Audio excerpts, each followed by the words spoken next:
Hey guys, welcome back to the channel. Sorry I haven't uploaded in a couple days. Got a really bad flu and just how it is. Forgot what it was like to be sick. So anyways, we're going to go over all of the brand new content like we always do. Guys, if you enjoy the videos, make sure you give the video a like and subscribe to the channel if you're not already. All right, let's get into the brand new content for 22. All right, we're going to start first with the 87 Nolan Patrick. And I'm not going to lie, pretty funny release here. We got 4 different Patricks on St. Patrick's Day, but nonetheless, 6'2", 87 all will fly the zone, heart and soul, and thief, which does help out a little bit. He's got seeing eye as his ability, but at this stage of the game, guys, even if you just started making your teams, unless it's a Vegas theme team or maybe a Flyers theme team, Nolan Patrick's just really not going to be all that great of a card because his speed and skating is just well under 90. And well, 6'2" is nice size, but everything else he does is not really exceptional. So pretty funny release for the style icon Nolan Patrick, but not someone you want to go out and get. Then we've got the 90 overall Pat LaFontaine, going for the bare minimum of 90s, which is about 50,000 coins,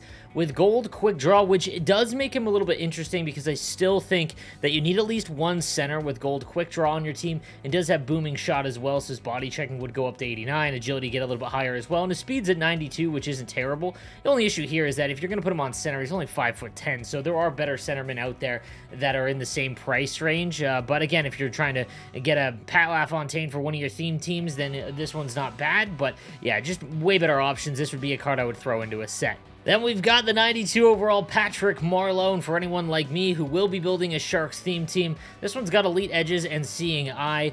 Not a bad card at all. 6'2", 92 speed, 93 acceleration. His wrist shot at 90 accuracy, 95 on the power, and just pretty good as far as defensively with defensive awareness and stick checking. This is actually a pretty usable card if you are looking for a bigger left-handed winger. And again, it is going to depend on what he's going for. If he's around 60,000, 65,000 coins, that would be a pretty nice buy. But for anyone building a theme team, this Patrick MARLEAU is someone you're going to want to go out and grab. Then we've got the 93 overall Patrick Waugh, and this one's pretty tough to assess. His aggression's at 80, which is kind of on the highest end you'd want to go before it starts hurting you. Again, aggression determines how far out they will play the puck in the crease, and with how this game is played, you want to have lower aggression. However, he does have the best combo and abilities. He's got post-to-post and silver light work. Not bad at all there, but again, this is the kind of card you want if you're trying to build a theme team. Patrick Waugh cards have always been interesting early on when they have a stat advantage, like when they're higher overalls compared to the base card teams at launch of the game, for instance. They always play great, but once everything starts catching up in terms of overalls and the shooting overalls, he kind of gets burned because he's only 6'2". That being said, this year he's going to be more viable than ever with gold post-to-post and light work. However, he's going for like 140k.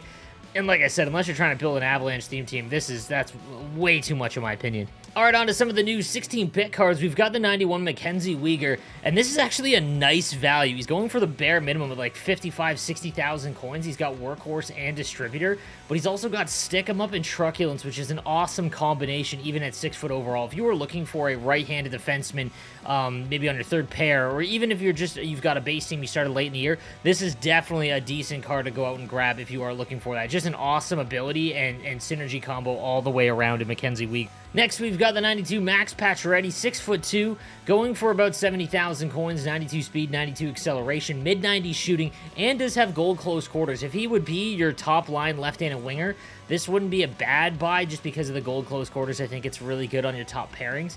That being said, he's got a really good shot, and at only like 60,000 coins for anyone that is trying to, improve their lineup, these are the kind of cards that you want to do that. And we've got the 94 KALE MAKAR with gold seeing eye and heat seeker, which is an interesting combination, but again, just really tough to use at the point there to spend all of that without gold 1T. 96 speed, 96 acceleration, which is almost max. This is really good.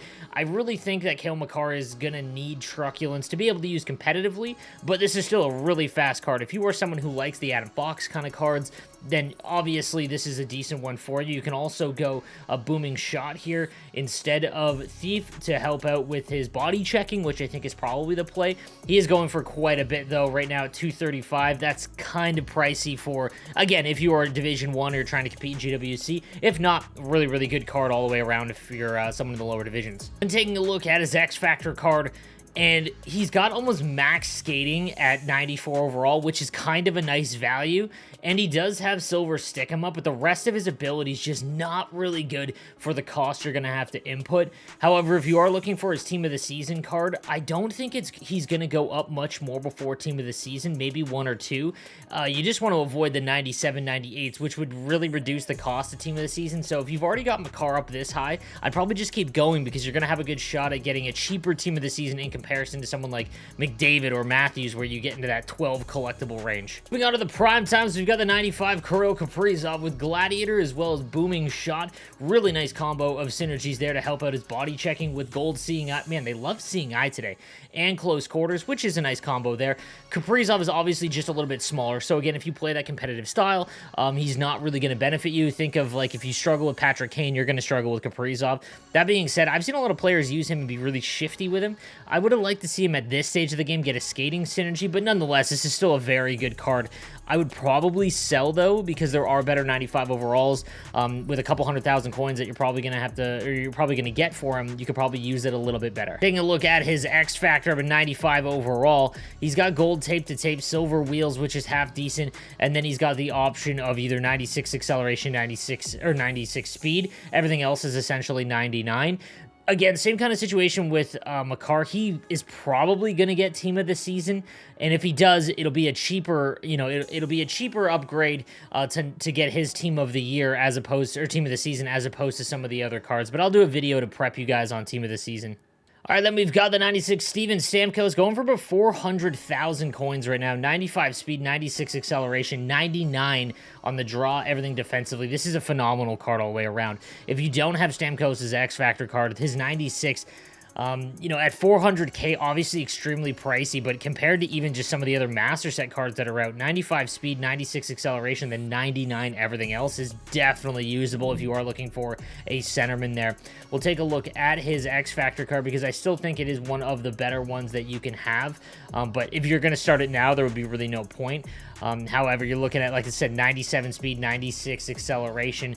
He's got really high body checking with that as well. You could probably switch Magician to something like Gladiator or Thief to 99 everything. And then he's got that gold 1T, which I don't think is worth it on forwards, but tape to tape on a centerman is nice. And Spinorama has been kind of, one that we've joked around about that might have some value, but it doesn't really, not at 3. So still a decent X Factor, obviously one of the better ones to have.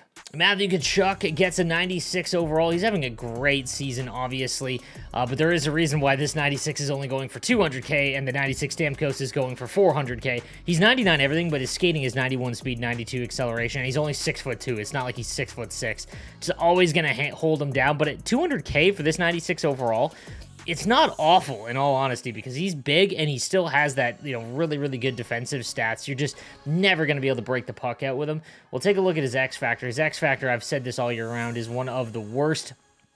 Just because of the his ability, like that it's tricky one is just not worth it at all. Big Tipper is okay, but we don't see it used enough.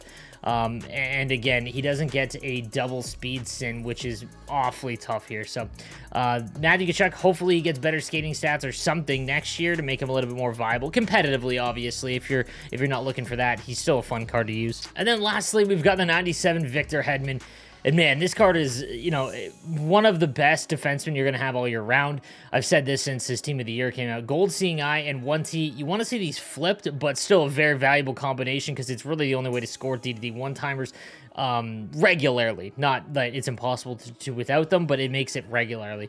30 or 93 speed, 92 acceleration at 6'6" is almost unfair, and then he's got 99 everything else. He's going for about 500, 600,000 coins, and if you can't afford his Team of the Year, obviously that's okay because this card is worth that price in my opinion. I think we'll take a look now at his Team of the Year card, which has been one of my favorite cards all year round. We've got 95 speed. He jumps up a little bit higher, 94 acceleration. This is the best card that you could have really on defense, especially when he goes to 98, 99. His speed is going to go up even higher, and then it's just absolutely bananas. All right, guys, that is going to do it for today's content. Let me know what you think in the comments section down below, and I will see you guys later. Have a good one.